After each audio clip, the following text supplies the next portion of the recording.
Hello, everybody. Welcome into Sports by GSMC Podcast Network. I am your host, Jeremy Lapidus. Today is Tuesday, November 19th. It has been a busy Tuesday in the world of sports, especially in the NFL, and that's where we're going to be focused on a lot of our show. The breaking news of today, of course, Joe Douglas, former now GM of the Jets, has been fired as of around noon today. We'll talk about his legacy with the Jets, why this was always going to be happening, and whether or not this was a good decision. We'll also go over everything that happened in Week 11, winners and losers, and of course, like every other Tuesday, we have our NFL Power Ranking. The top 32 teams ranked 31 to 32 in the NFL coming up for you later on in our show. But before we get into any of that, remember, if you would like to be a bigger part of the show than you already are, all you need to do is go to gsmcpodcast.net.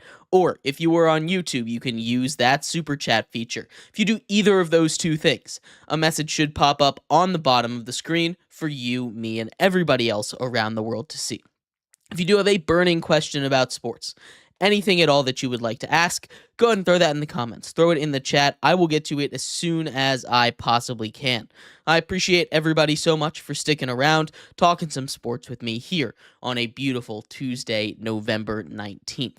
But like I was saying, in this segment, we're going to start off our show talking all about Joe Douglas, the former GM of the Jets as of today. That's right, the Jets, a team that I thought was all out of desperation moves, has made one more. And at this point, they've got to be out of things to blame. Joe Douglas, a guy who was already on the hot seat, his head coach, Robert Saleh, had been fired 6 weeks ago. Since then, the Jets are 1-5.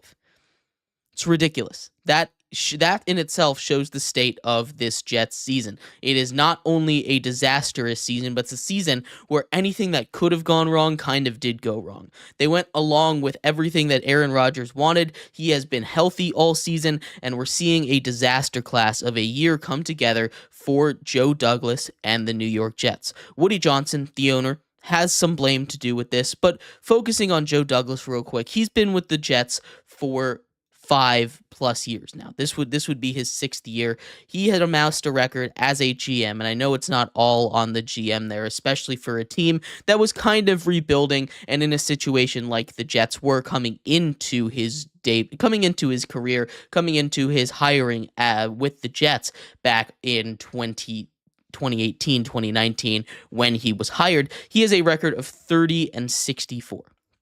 Not a great record, but he hasn't been all bad. There are a lot of good things you can take away from his time as GM for the Jets. He set up a team that a lot of people, including myself, thought would be Super Bowl contenders, at least. I know I had them making a deep run this year. A lot of that, of course, had to do with the upside of the one position that he could never quite get right, the quarterback, Aaron Rodgers. And we'll get into that in a little bit, but looking at his successes, he drafted really well.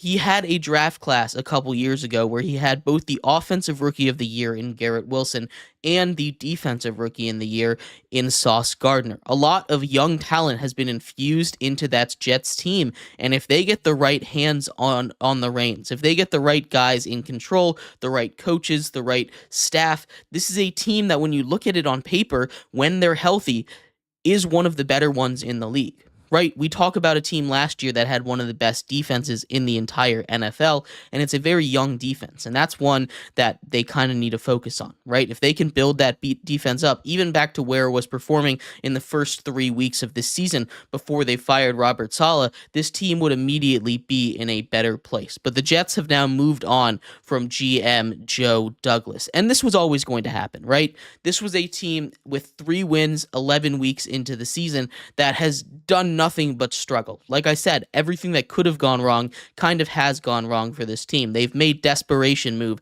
after desperation move, firing their coach, changing who the play caller is, trading for Devontae Adams, trading away a couple of pieces, namely Mike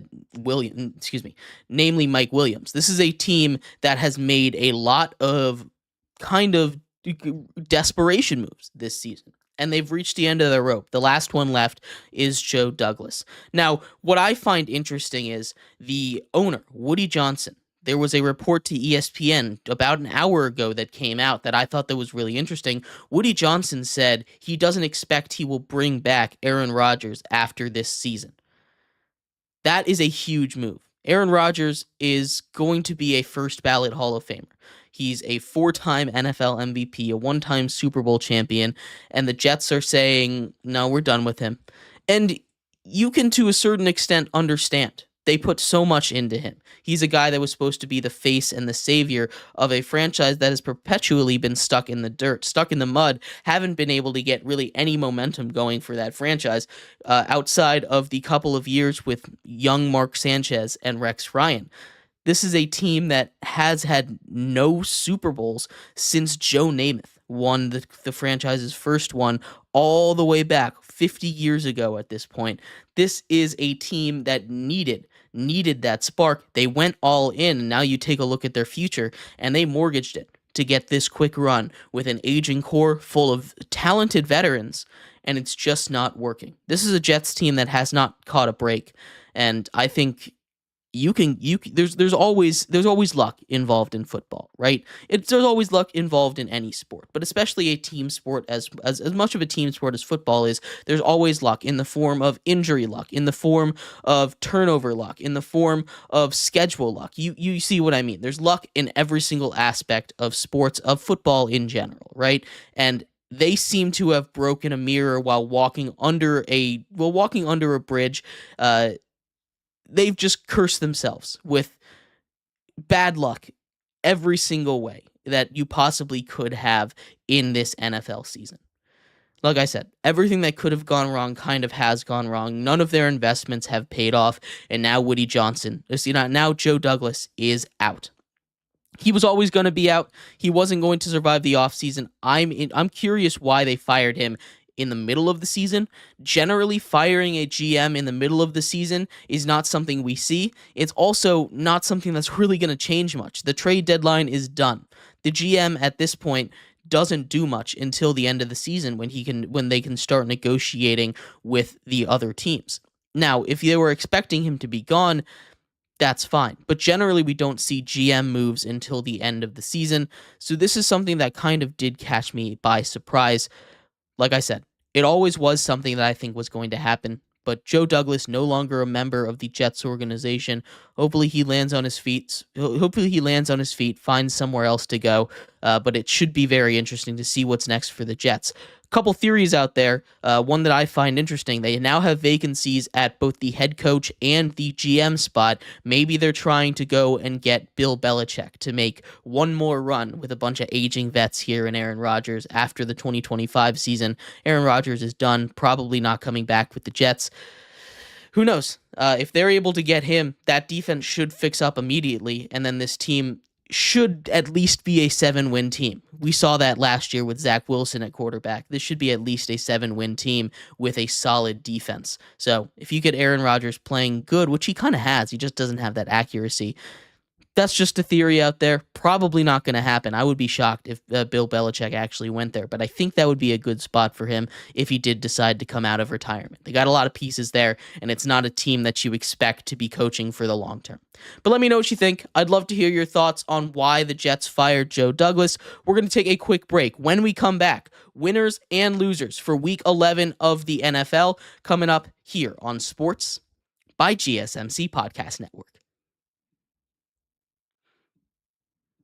I feel like I'm losing my mind. Is everybody in the world blind? Please, Lord, give me a sign, a sign. I feel like I'm losing my mind. Is everybody in the world blind? Please, Lord, give me a sign, a sign.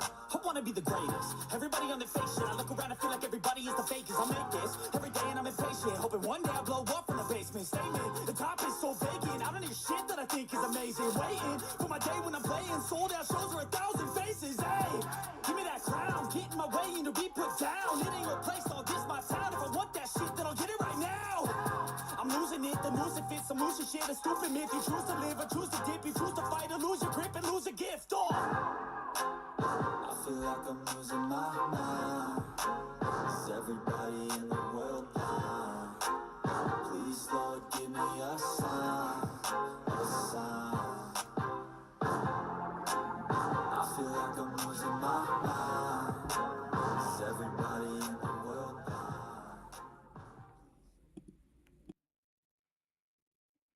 Welcome back to Sports by GSMC Podcast Network. I am your host, Jeremy Lapidus. Today is Tuesday, November 19th. If you were just tuning in, we just finished going over the breaking news that saw the Jets fire GM Joe Douglas after a 30-64 career record with the Jets after over 5 seasons with them.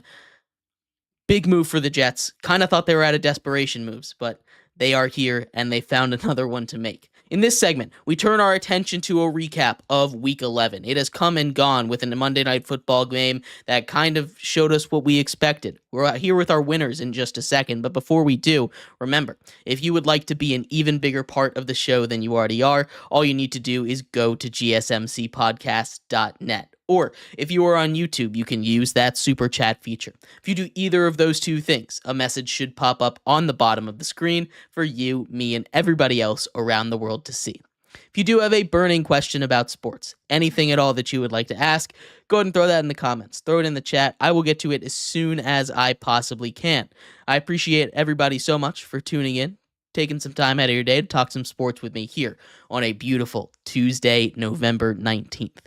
But like I was saying, we are going to get into winners and losers from the NFL Week 11. As always, we have our top 5 winners, our top 5 losers, and we're going to start with the good. Always want to save the bad for later, so we have our top 5 winners of the week. Starting off nice and fresh at number 5, we have the Offensive Player of the Year race. This race seemed like it was all under wraps for Derrick Henry about just a couple of weeks ago. But after a couple of slow weeks by his standards, still gets into the end zone, but 2 divisional games where he fails to kind of go off like he usually does. Still, again, finds the end zone every single week, and a couple of players kind of catching up to him in recent weeks. Jamar Chase continues to play incredible football despite the fact that the Bengals are not winning a lot of games. You also have Saquon Barkley, who, another running back, arguably the best one in all of football with Derrick Henry, continues to lead the Eagles, be the undisputed best player on that team, the one that has led them to now 6 straight victories in Saquon Barkley. This Offensive Player of the Year race is going to come down to the wire, and I cannot wait to see what happens. It only continues to heat up. Another incredible performance by the 2 trailers, and they're getting closer to Derrick Henry. This should be a fun race. I still think Derrick Henry has a slight lead, but don't sleep on Chase or Saquon. Both of them coming right behind him. They're right around the corner. Number 4. How about Anthony Richardson? Anthony Richardson comes back from 2 weeks of being benched and has his best performance of his young career. Just his 11th game starting in the NFL. He's still a young player, and he seems to have learned all the right lessons from being benched. The Colts were very vague with the media when they were talking about why he was being benched, but when they came out and they said why he was being benched, what they were looking for him more off the field than on the field as far as the main reasons, and you see he's really turned the corner. Reports out of the Colts organization in Indianapolis are that he's coming to the field. He's coming to work at 5:30 earlier than everybody else, seeking out protections, learning stuff, becoming the leader that you need to be as an NFL quarterback. That's the kind of stuff that's very important for a young quarterback like Anthony Richardson to learn. He's still one of the youngest quarterbacks in all of the NFL right now. He's still learning, he's still growing, and he still hasn't even played 15, 16 games in his career. This is a guy that you can see the talent oozing out of his arm. You can see the talent oozing out of his legs. Every single time he gets on the field, he makes incredible plays, and you saw how much that preparation, the step that he was missing, came in and helped this Colts team to a 1-point victory. Anthony Richardson leads a game-winning drive in this one. Does a lot better when dealing with the blitz, able to pick up protections, able to find receivers, was a lot more accurate than he has been in the past, and a lot of that has to do with preparation.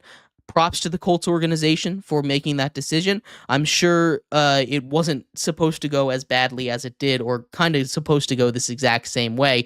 I still don't believe that everything they're saying to us is the exact reason. I think a lot of the reason why he came back now is because the Colts kind of sucked with Joe Flacco in there. But regardless, Anthony Richardson came back in a huge way. He played incredible football against a still really good Jets defense, and he is the number 4 winner of this week.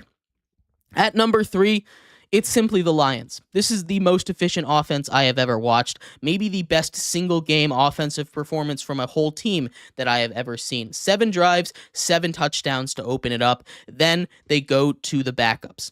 They absolutely demolished Jacksonville. They have the running back duo to destroy them, and whenever you have time, Jared Goff will dissect you. He is incredible. He is incredibly accurate. That's his thing. When he doesn't have the time in the pocket, he's going to be a little bit of it. It's going to be a little bit of an issue. We saw that against the Texans when they were able to get pressure on him. But when he has a clean pocket, he might be the best at dissecting the defense. And that team is unbelievably efficient. I've said it before. I'll say it again. They just score like nobody's business. You give them the ball, they'll get in the next 10 plays, in the next 5 minutes, most of the time. That's the most efficient offense, and everything is running at 110% right now in Detroit. There are number 3 winners of the week. Number 2, Bo Nix. How about the Broncos? 38-6, a massive win against the Atlanta Falcons for them. But Bo Nix has casually seen himself rise in that offensive rookie of the year race. We talked just earlier in this segment about the offensive player of the year, but the offensive rookie of the year race kind of had been a foregone conclusion for the last couple weeks, with Jaden Daniels showing up out of nowhere and playing like a top 10 quarterback. Bo Nix has continued to just get better in every single game. And I've been on the record here for a long time talking about how I'm not a big fan of Bo Nix. But he's continuing to make plays that he needs to make, and he's getting more comfortable in the offense. Sean Payton made a great decision with that pick, and I was wrong about that one. He's a really good quarterback. Do I think he deserves to be the offensive rookie of the year? I don't think he's there yet. String a couple more of those performances together, see Jaden Daniels continue to slip a little bit, maybe we can start to have that conversation, but I do think for sure he has moved into second place in that conversation. You can at least start to talk about maybe there's a little bit of some friction there for the offensive rookie of the year. And of course, that leads us to number 1.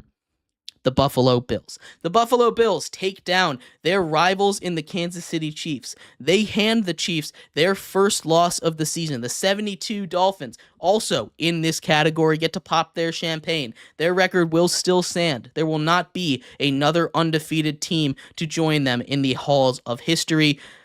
They stand alone once again. The Chiefs were a team that, if you look at the rest of that schedule, if they didn't lose this game to the Buffalo Bills, there was not another team that I think would give them a scare until maybe the Texans about week 15.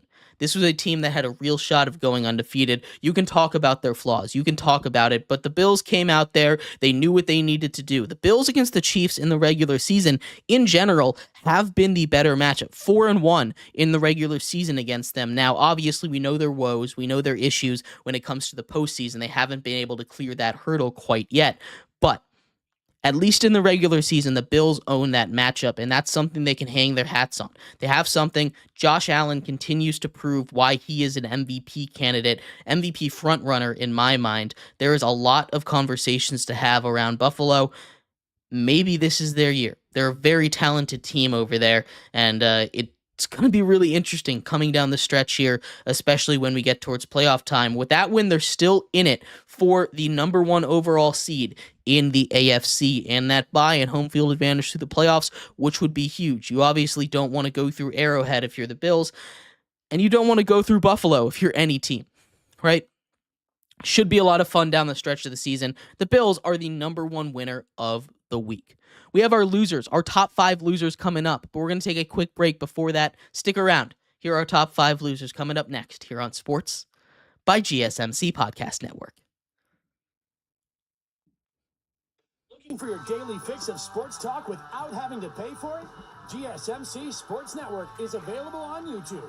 Just search GSMC Sports Network. Get your fix of daily sports talk shows on YouTube, absolutely free. NFL, college football, NBA, MLB, MMA, UFC, fantasy football, and so much more. GSMC Sports Network has shows running all day long, with new sports shows starting every 2 hours. Just like on your favorite cable sports channel, except GSMC Sports Network is absolutely free. Just search GSMC Sports Network on YouTube to catch one of your new favorite shows, like the GSMC College Football Podcast, Chip Shot Football Podcast, Hoops and Heels Women's Sports Podcast, GSMC Basketball Podcast, and so many more. Check it out for yourself. GSMC Sports Network, now available on YouTube absolutely free. Search GSMC Sports Network on YouTube right now.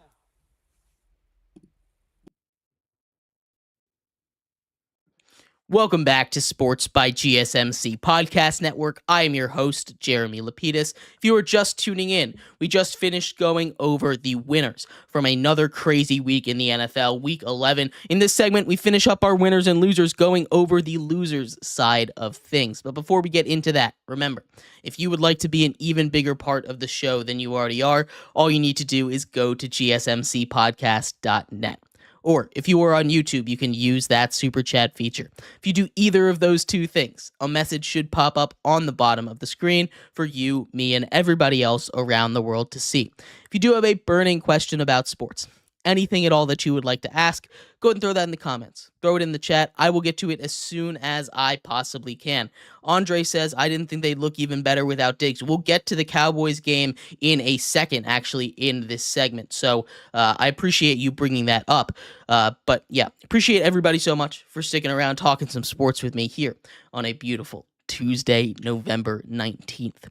But like I was saying, we are going to get into our losers. We just went over the 5 biggest winners of the week. On to the 5 biggest losers. There's a lot of teams on here that could be considered big losers. It was tough to rank them. But starting off at number 5, we're just going to go with the Cleveland Browns. This was a team that, going into the Superdome now, going against a team that fired their head coach, had lost 7 in a row before beating up on a division opponent. They come in there and they just look flat. The Browns' defense especially, it was super disappointing against a Saints team that hasn't really been able to get anything going. Myles Garrett didn't record a lick on the stat sheet, didn't get a tackle, didn't get a sack, nothing for him defensively. He is a guy that needs to be playing great football if this team wants to win, and the Browns, everything again just seems to be going wrong with them. A loss to the Saints is just not a good look for this team, and they desperately need to turn it around. Our number 4 loser, it's Daniel Jones. We talked about it yesterday when he was officially benched, but Daniel Jones on a bye week. You're just supposed to take your time, relax. The writing was on the wall. He officially is out of New York. He is now the 3rd-string quarterback. They've, in fact, signed Tim Boyle to be a backup quarterback to the practice squad. He's quarterback 3. He might not even be the active. He might not even be on the active roster anymore. You have Tommy DeVito stepping in as starter. He just lost his last chance to be a starter in the NFL. I'm sure Daniel Jones will find a place to be a backup somewhere, but he's not going to start a game in the NFL for a very, very long time. Our number 3 loser of the week, it's the Cowboys. Like Andre said, the Texans looked really good. The Texans are a team that needed this one badly. The Cowboys are falling apart. Figuratively, literally, their stadium falling apart before the game. 2 tiles from the roof fall down, one on the field, one stays up in the rafters where they had to bolt it down for safety before the game started. This is a team that is falling apart right now. Injuries are tearing them apart in the locker room. They're not very happy. Cooper Rush they're sticking with him at quarterback. They're not moving on to Trey Lance, which is another decision that I kind of question. You have a guy in Trey Lance that is young. Maybe you should move on to him for a season that is lost at this point. You're not getting anything out of this year. You're not going to make the playoffs, especially with how top heavy the NFC really is right now. The Cowboys are completely broken as an organization. they're just going to force feed CeeDee Lamb. They dealt with some more injuries too this week, and everything, again, there's a couple of these teams this year, the Jets, the Cowboys, the Browns, everything that can go wrong kind of is going wrong. And speaking of the Jets, there they are. At number 2, our number 2 loser of the week. The second biggest loser of the week is the Jets. You fire your GM. Aaron Rodgers not coming back after 2025, says owner Woody Johnson. This is a team that infighting is taking them apart. They had a meeting to deal with tackling, an issue that they haven't been really good at all season long, especially since their defensive-minded head coach was fired. Robert Saleh had that defense playing really good, and now no one is keeping that defense together. This is a Jets team that was their identity. It was the defense. Now they're trying to just be the Packers of old with Aaron Rodgers. It's not happening. It's not happening anymore. The Jets are the second biggest loser of the week, and that leads us to number 1. The biggest loser of the week, it's the Chicago Bears. Once again, the Bears are on this list. The number 1 loser of the week for the second week in a row. Another brutal way to lose a football game. Not the way that you want to go out if you are the Chicago Bears. Chicago Bears pull a Denver Broncos. They have their field goal blocked at the last second. Another chip shot field goal attempt. It just can't quite get in as the Packers block it. That was a huge moment for the Packers, and both of these teams, the Packers and the Bears, kind of played really, really sloppy football. But you take a look at where the Bears are. Now 4-6 on the season. They've lost 3 or 4 games in a row at this point after getting to above 500. Had a lot of momentum. They fired their offensive coordinator. They looked really good on offense, actually. You had a defense that continues to keep teams at 20 points or less for all but 2 games of the season so far. This is a team that should be winning games. They have a bright future, but right now they seem cursed. They keep losing in the most brutal of ways. Everything is going wrong for them. The Bears are the biggest loser of the week as they lose in a brutal fashion the second week in a row that has happened. But let me know what you think. Who was the biggest winner? Who was the biggest loser? We're going to take a quick break here. When we come back, we start our NFL power rankings. We have all 32 teams to go over in a list, maybe a new number 1 as the Chiefs lose for the first time this season. We'll see what happens, but make sure you stick around. We'll be right back here on Sports by GSMC Podcast Network.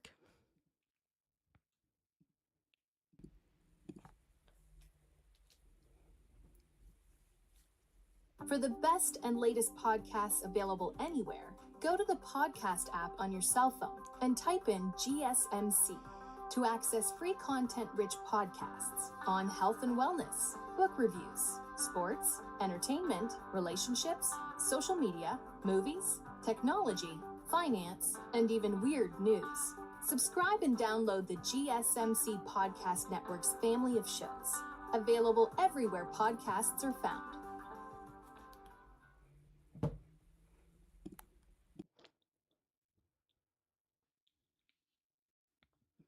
Welcome back to Sports by GSMC Podcast Network. I am your host, Jeremy Lapidus. Today is Tuesday, November 19th. If you were just tuning in, we just went over the winners and losers of the NFL in Week 11.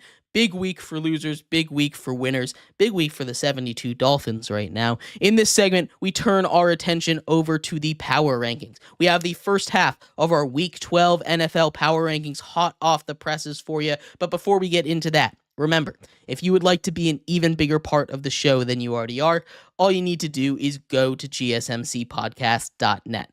Or if you are on YouTube, you can use that super chat feature. If you do either of those two things, a message should pop up on the bottom of the screen for you, me, and everybody else around the world to see. If you do have a burning question about sports, anything at all that you would like to ask, go ahead and throw that in the comments. Throw it in the chat. I will get to it as soon as I possibly can. I appreciate everybody so much for sticking around, talking some sports with me here on a beautiful Tuesday, November 19th. But like I was saying, we have our NFL power rankings here for you. And as it says right there, we have a new number 32 overall team. And I don't think many people will have an issue with this one. Number 32, it's the Jacksonville Jaguars. They're back at the bottom of the league. Mac Jones has now 2 straight times where he can't crack 10 points in a game. That is quite honestly embarrassing. That can't be how it goes for Jacksonville, and it's definitely not what they pictured when they had this season upcoming. I know it's not what I pictured for them. Trevor Lawrence was supposed to have a better season. He's most likely done for the year. It's kind of good to get a reset on them. The Jacksonville Jaguars are the worst team in football right now. At 31, we have the New York Giants. We've talked a lot about them this week. Tommy DeVito, the new starter for the New York Giants, he led a couple of big games for them. One had a little bit of a 3-game winning streak. Maybe he can bring some of that Tommy Cutlets magic back to New York. He just needs to go out there, play his brand of football. He's not going to win a starting job, but right now he's playing to be the backup. Came into the year as the 3rd string for the New York Giants. Now he's the starter, and he'll start the last half of the season. Good for him. Glad he gets another chance. Everyone in New York likes him. I think he deserves another shot. Giants are at 31. At 30, we have the Dallas Cowboys. Oh my God, where to start with this team? Everything is going wrong. The team is falling apart. You have offensive linemen trying to be running backs and fumbling. 2 fumbles in one play, leading to a Texans defensive touchdown. Not the way you want to go. The roof is falling off before the game starts. The owner seems to be going senile right now, and GM, I should point out. This is a team that everything, again, that can go wrong kind of is going wrong. Injuries up the wazoo right now. This is a team that just can't catch a break. And it's about time the Cowboys had a disgusting season like this one. The Cowboys are at number 30. 29, the Las Vegas Raiders. This is a team that has a little bit of positives. You, of course, have rookie phenom tight end Brock Bowers continuing to have huge days. Gardner Minshew likes to find his one receiver. He seemingly has found him in Brock Bowers. Brock Bowers, a guy that is going to get fed the football down the stretch of this season. He is going to be that offense. That defense is just atrocious. I'm curious to see what the temperature is on the seat of Antonio Pierce right now in the Raiders organization. I think there's a good chance he gets fired, but he was only hired because the players liked him a bunch, and this was not a season that you expected them to be very good in. They're probably going to draft a quarterback. We will see, though. The Raiders are at 29. 28 goes to the Titans. I'm ready to call it on the Will Levis experience. I don't know about you. I'm ready to call it on Will Levis. I don't think he's got the juice that's needed, and he's definitely playing better than he was pre-injury. There's no doubt in my mind that he's playing better than he was pre-injury. All of that being said, though, he's still not playing great. He's still not sitting there and making all the right reads. This is a Titans team that needs some help offensively. The defense, I think, while it's super banged up, is still playing pretty solid enough. This is a Titans team, bottom of the league for a reason. They're at number 28. 27 is the Bears. The Bears lose another brutal game. They've lost now in probably the 2 most brutal fashions that you possibly can. They had a walk-off field goal all set up this week against hated rival, the Packers, a team they haven't beaten since 2018. 10-0. They're 0-10 against this Packers team. They line up for the kick and it's blocked, much like last week with the Broncos and the Chiefs. Now they haven't won in 11 straight games. They still haven't given the first loss in that series to head coach Matt LaFleur, who's been there for a very, very long time. The Bears also lose on that Hail Mary just a couple of weeks ago, another game that they probably didn't deserve to win, and yet they were in it till the very last second where they lose to Jaden Daniels. The Chicago Bears are attracting misery in all kinds of forms, not something I expected to see this season. The Bears are at 27. 26 go to the Panthers. The vibes are high in Carolina right now. Coming off of a bye week, they've won 2 straight games. They're looking to win 3 straight for the first time since the first 3 weeks of 2021 when they had Sam Darnold at quarterback, who's currently doing his thing over there in Minnesota. They get the Chiefs, probably not going to be easy, but Bryce Young has officially gotten his job back. Eddie Pinheiro, now the most accurate kicker in NFL history. Congrats, Eddie Pinheiro. He's in the center of that picture. This is a Panthers team that doesn't have any expectations. That defense is still really bad, but They've got some young guys, and you can see some potential with this team. Carolina Panthers at 26. 25, it's the Jets, kind of the opposite of the Panthers. They had expectations. They've got lots of old guys. Everything is going wrong for them. The vibes are down. The Jets have the talent to win games, but all the breaks are not going their way. Aaron Rodgers doesn't have the juice like he used to, and I think he's done in New York. Maybe he completes his Brett Favre arc, heads over to Minnesota to finish off his career, try and take back what happened, try and beat the Packers. Make that little checklist like Brett Favre did. Maybe he heads over there now, have a little bit of fun. But the Jets are done. Their season is done, and there's just no optimism around that building. They're at 25. 24.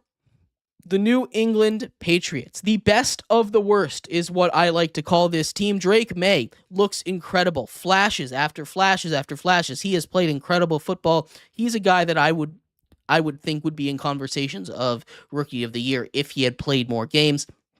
He came in week 5. He's probably not going to play enough games to overtake a guy like Bo Nix or Jaden Daniels, but still, what he's doing over there in New England is really impressive, and this is a Patriots team that has a lot of hope despite all the losing. They're at number 24. 23 is the Browns.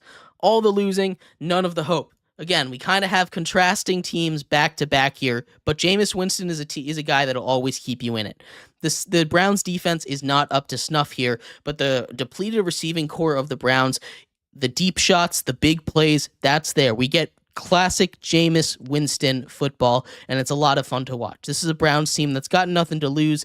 They're heading towards the basement this year, and they're ready for it. Browns are at 23. The team that just beat them at 22. How's that for 2 straight wins for new head coach Rizzi? That is a huge game, a huge win for them. Get them off the schneid. The Saints are not out of it in the division race, especially with the Falcons struggling. Now 2 straight losses for them. One of them against the Saints, 2 straight wins for the Saints, one of them coming against the Falcons. They're not done yet. This division is still very much up for grabs, and if the Saints can find a way to get it, that would be one of the major turnarounds in all of sports. Taysom Hill, 3 touchdowns on the ground, almost 150 yards, 50 yards through the air, did throw an interception, but he's doing his Taysom Hill things, being that Swiss Army knife of a football player that we all know he can be, and when he has a game like this, the Saints are extremely dangerous.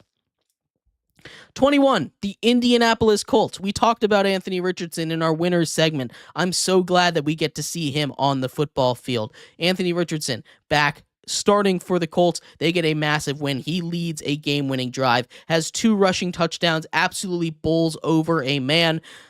He's so much fun to watch. This is a Colts team that's going to play close with just about anybody. The question is, do they have that magic with them to pull off a couple wins straight and find a way into an AFC wildcard spot? At 20, we have the Bengals. This is a team that you look at Joe Burrow, an MVP candidate. Jamar Chase, an Offensive Player of the Year candidate. Trey Hendrickson, a guy who's leading the league in sacks right now. And yet, they only have 4 wins. Nothing is going their way. That defense is atrocious. Oh my God, that defense is awful. Chase Brown really stepped up, especially in this game in the receiving category. He has been a revelation for them offensively. This is a team that is so good offensively that you don't want to count them out. But with the state of that defense and with them falling further and further behind the Pittsburgh Steelers, having suffered 2 losses to the Baltimore Ravens, this is a team that I have a lot of trouble thinking is going to make the playoffs. But they're a team you don't want to let in because they can put up 50 on just about anybody. The Bucs at 19, they had a bye week. It's a tough bye week for them. A couple of teams jumped them this week. They get Mike Evans back. That's going to be huge. They've played a couple of close games without him. Cade Otton's played a huge role. Baker Mayfield's played good football. But now they get Mike Evans back. They look to turn their season around. I think they can do it. I think this is a team that can turn their season around. We will just have to see. The Tampa Bay Buccaneers are at number 19. And again, not out of that division race because the Falcons just keep losing games. Speaking of those Falcons, they're here. This is a team that has all of the talent. That defense is awful, though, especially the secondary. Not what I expected to say after making a couple of key pickups. It's re-signing A.J. Terrell, one of the best cover corners in football, revamping that safety duo, adding Justin Simmons to Jesse Bates. Those are two really big names at safeties. It just has not worked out in the secondary, and the pass rush isn't getting home. So when you have all of that combined, this is a defense that's getting absolutely torched through the air. The Falcons need to be better. Kirk Cousins needs to be more consistent. He just has not been that all season long. 17 is the Seahawks, a walk-off win kind of for them against the division rival San Francisco 49ers, a game that the Seahawks quite frankly had to win to keep their playoff hopes alive. Geno Smith has been playing really good football. The defense over the last couple weeks is all the way back. It's something we've been waiting on for a while, something they had not quite gotten since the first 3 weeks of the season, but now they're starting to get there. Seahawks looking to go on a little bit of a run here. As long as the defense can keep playing like that, I think they have a shot. Seattle Seahawks at 17 after a massive win against the 49ers. But we're going to take a quick break before we get to the top half of the NFL. When we come back, top 16 spots in the NFL we'll go over here on Sports by GSMC Podcast Network.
Welcome back to Sports by GSMC Podcast Network. I am your host, Jeremy Lapidus. Today is Tuesday, November 19th. If you're just tuning in, we just finished going over the first half of the NFL Power Rankings, spots 32 to 17. We're going to finish up that ranking here in a second, but before we do, remember, if you would like to be an even bigger part of the show than you already are, all you need to do is go to gsmcpodcast.net. Or if you are on YouTube, you can use that super chat feature. If you do either of those two things, a message should pop up on the bottom of the screen for you, me, and everybody else around the world to see. If you do have a burning question about sports, anything at all that you would like to ask, go ahead and throw that in the comments. Throw it in the chat. I will get to it as soon as I possibly can. I appreciate everybody so much for sticking around, talking some sports with me here on a beautiful Tuesday, November 19th.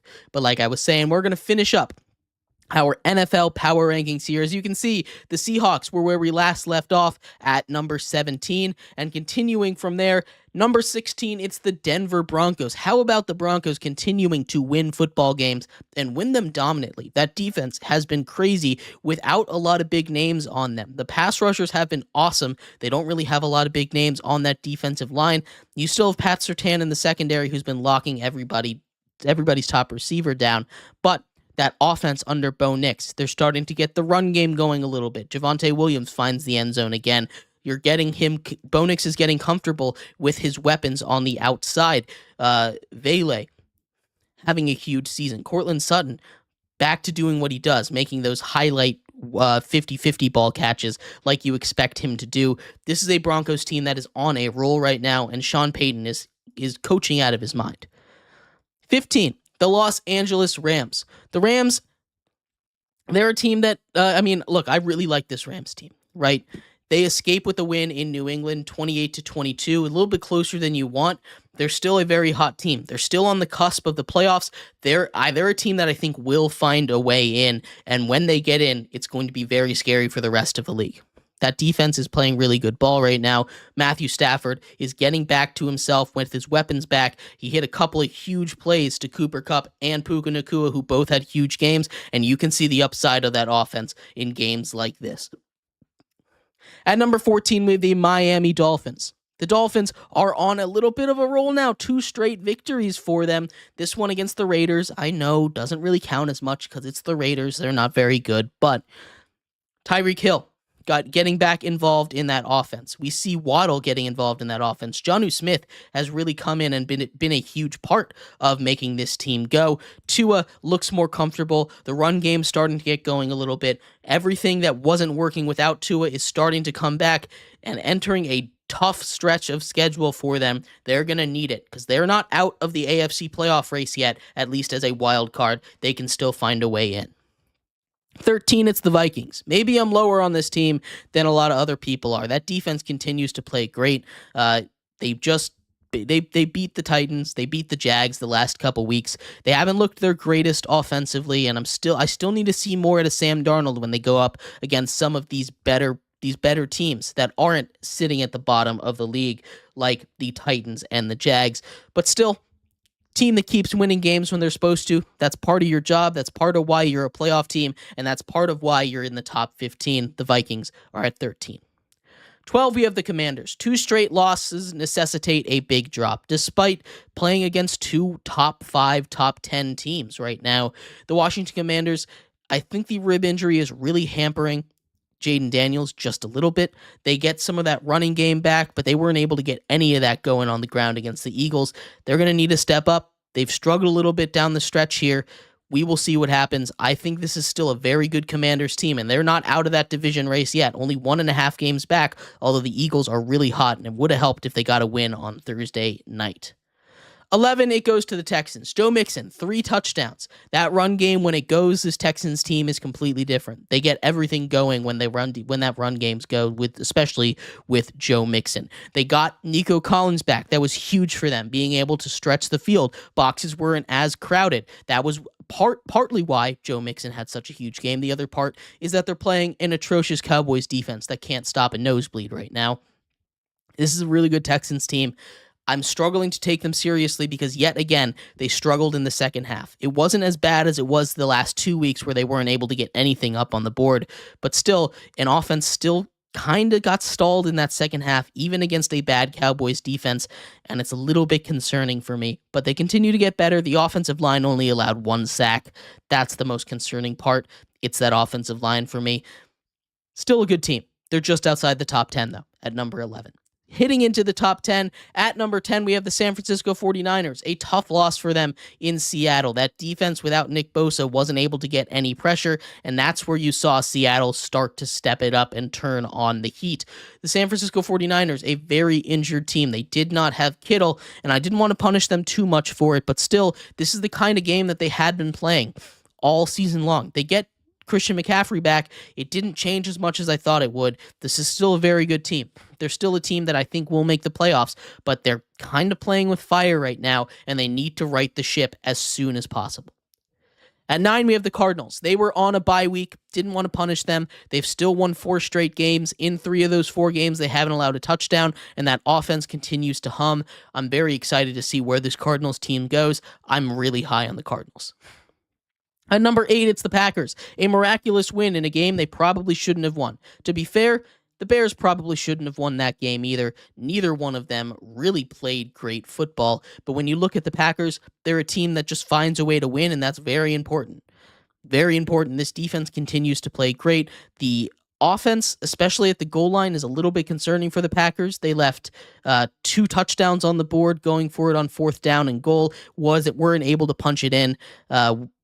I still think this is a great Packers team. They're still in the top 10, but they're no longer in the top 5. At number 7, it's the Steelers, and I've been slow to raise the Steelers all season long, and I'm still going to be. This is their 2nd win of the season where they did not score a touchdown. That's very concerning to me. We can talk about how that means the defense is great, and sure it does. It's a division game. That means a lot. This is a defense that's playing incredible. But it's very concerning when the offense just goes into a shell like this. I know you played a great team, and it worked against the Ravens. It worked against the Falcons. Maybe it worked against bird teams or something. But still, this is very, very concerning trend for them. That it's happened twice in a season is not good. I like that they're using Justin Fields as a rushing quarterback. I like that they're getting him in there. They cracked the top 10 for the first time all season, and maybe that makes me a little bit of a slow poke for them. But I think 7 is fair. I thought about putting them all the way into the top 5. I wasn't able to do that to myself, though. The Steelers are at number 7. Number 6 is the Chargers. This is another team I considered putting in the top 5. The Chargers, I was very concerned with that defense. I know they went up against a super high-powered offense in the Cincinnati Bengals, but the second half of that game was awful. The first half was flawless for them. Nothing could go wrong, but especially that third quarter. The Bengals tied up that game. It was a 27-6 lead heading into halftime. They scored that third touchdown to make it 27-27 with 12 minutes to go in the fourth quarter. That's 18 minutes of football where the Chargers just sucked. Defensively, offensively, they couldn't get anything done. That is concerning against a defense like the Bengals. They need to get more than that, and they need to play a consistent half. Justin Herbert still playing really good ball. This is a Chargers team that I still think is really, really good, but still a little concerning, especially in that second half. At number 5, we have the Baltimore Ravens. They take a tough loss to a division opponent. You can talk to me all day long about how they shouldn't be in the top 5, but as long as you have Lamar Jackson, potential MVP, Derrick Henry, potential Offensive Player of the Year, that is a team that I cannot move out of the top 5. This is a very, very good Ravens team. They're still going to make the playoffs despite that loss to the Steelers. Not their best game, but it was a division matchup on the road, so I'm not going to punish them too severely for it. They fall out of the top 3, and they're out of that top-tier contender area, but still in the top 5. At number 4, we have the Philadelphia Eagles, another team that I admittedly have been a little slower than I probably should have on moving them up. 6 straight wins for them. Saquon Barkley playing elite football right now, the best of his career. He's averaging over 100 yards per game for him.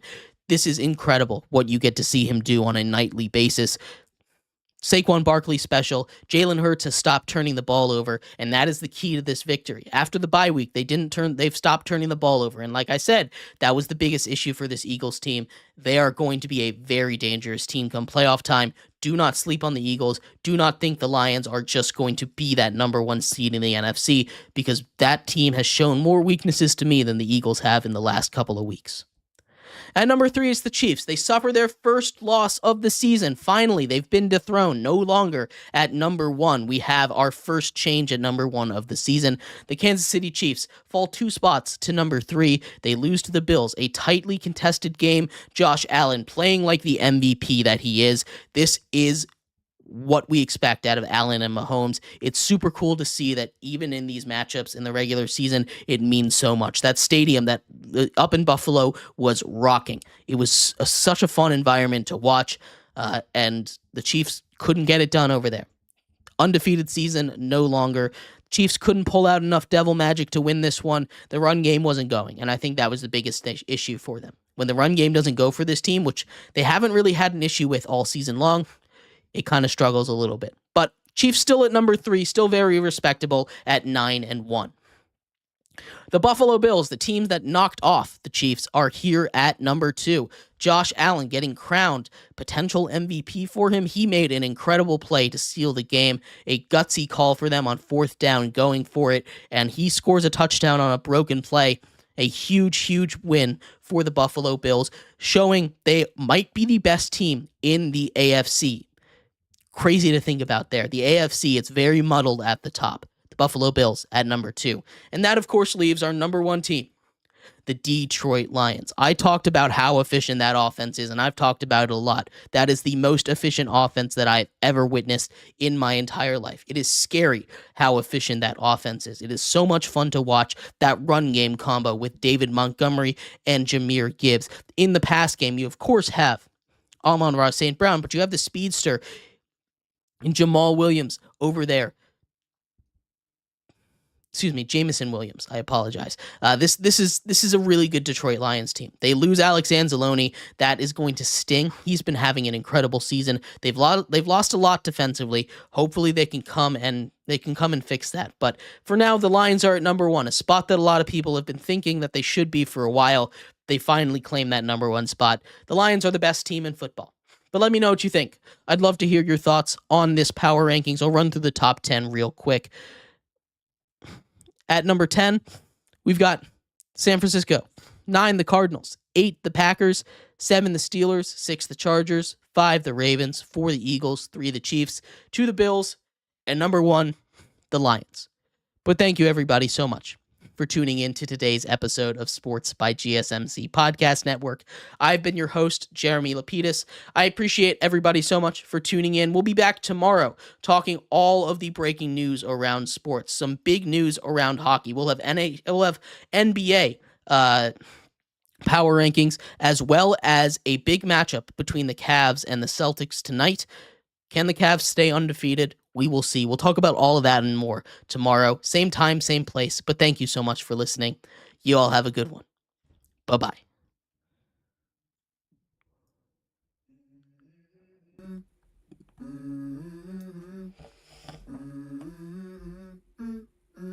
Let's go. I wake up to a little bit of drool on my pillow, feel like it's gonna be a bad day. Yeah, I'm tired of shit, and the coffee ain't hit yet, damn, ain't that great.